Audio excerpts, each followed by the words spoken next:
English speaking এর ক্ষেত্রে আমাদের দেশের একটি ব্যাড নোশন আছে। এই ভ্রান্ত ধারণাটি হচ্ছে আমাকে পারফেক্ট হতে হবে।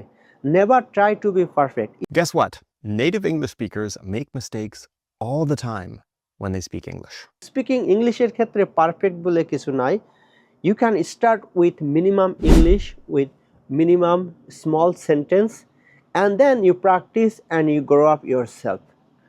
আমি যখন আমেরিকাতে আসছি তখন আমি মিনিমাম ইংলিশ পারতাম। প্র্যাকটিস করতে করতে এখন I can speak English fluently. এমনকি আমেরিকাতে অনেকেই আছে যারা এখনও পারফেক্টলি কথা বলতে পারে না। So just keep in mind, you just have to start with small English. You never think like you need to learn so many vocabularies, you need to learn so many tenses, you need to learn so many rules regulation. That's wrong. Just start your speaking English. এ ধরনের video দেখতে হলে আমাদের চ্যানেলটি follow করুন। See you in another video.